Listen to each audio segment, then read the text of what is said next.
Breaking news. Palnadu జిల్లా మెప్మా శాఖలో భారీ కుంభకోణం వెలుగు చూసింది. చిలకలూరిపేట, సత్తెనపల్లి, నర్సరావుపేటలో నకిలీ గ్రూపులు సృష్టించి దాదాపు 40 కోట్ల రూపాయలను అధికారులు కాజేశారు. నిధుల గోల్మాల్ అంశాన్ని జిల్లా కలెక్టర్ కృతికా శుక్లా సీఎం చంద్రబాబు దృష్టికి తీసుకొచ్చారు.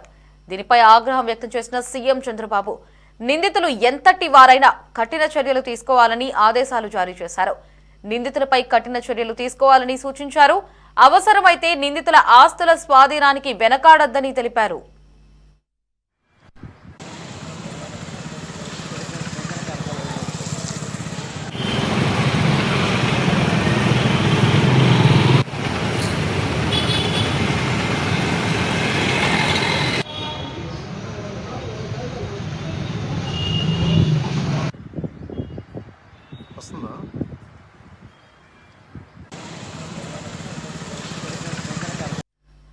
పల్నాడులో జరిగిన మెప్మా స్కామ్ కి సంబంధించి మరిన్ని అప్డేట్స్ ని మా ప్రతినిధి ప్రమోద్ ఫోన్ లో అందిస్తారు. ప్రమోద్, అప్డేట్స్ ఏంటి?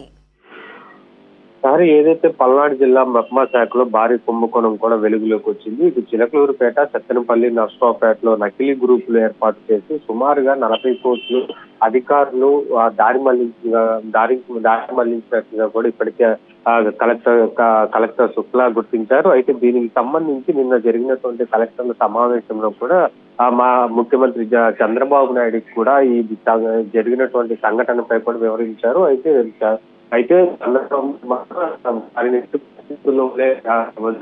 వదిలిపెట్టొద్దు, శాఖపరమైనటువంటి చర్యలు తప్పకుండా తీసుకోవాలి. ఏదైతే వారు తీసుకున్నటువంటి 40 కోట్లు కూడా వాళ్ళ దగ్గర రికవరీ చేసి, లేదంటే వాళ్ళ ఆస్తులు కూడా జప్తు చేసి వెంటనే అవి వారికి సంబంధించినటువంటి గ్రూపుల్లో కూడా పంపించాలంటూ కూడా ఇప్పటికే ఏదైతే ఎంతమంది అయితే ఫిర్యాదులు చేశారో ఆ ఫిర్యాదులన్నింటినీ కూడా తీసుకొని ఆ వారికి ఆ డబ్బులు అందించాలని చెప్పేసి కూడా ఇప్పటికే ముఖ్యమంత్రి ఆదేశించారు.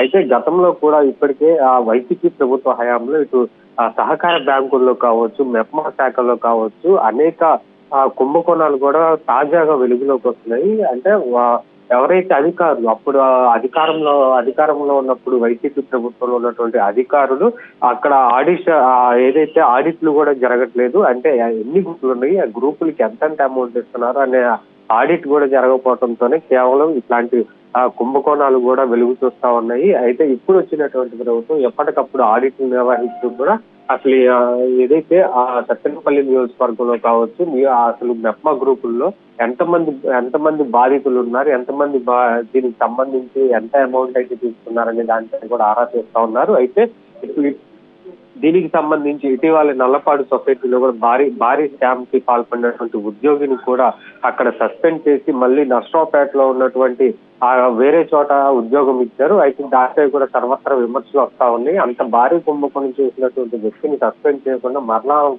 ఉద్యోగం ఇవ్వటం ఏంటి అంటూ కూడా ఇప్పటికే ప్రశ్నిస్తా ఉన్నారు. ఇటు మెప్మా ఉద్యోగులు గతంలో వైసీపీ ప్రభుత్వంలో చేసినటువంటి మెప్మా ఉద్యోగులు సిఎంఎం దీప, సిఓ విజయ్ పాత్ర కూడా కీలకంగా పరిశీలిస్తా ఉన్నారు. అయితే ఏదైనప్పటికీ ఈ కేసుకు సంబంధించినటువంటి అంశాలను కూడా ఇప్పుడే పల్నాడు జిల్లా ఎస్పీ దృష్టికి తీసుకొచ్చారు. అయితే కేసులు నమోదు చేసి ఎవరైతే ఈ స్కామ్ లో పాల్పడ్డారో వారిపై కఠిన చర్యలు తీసుకుంటామని చెప్పి కూడా పల్నాడు ఎస్పీ తెలిపాడు. అయితే దీని అన్నిటికీ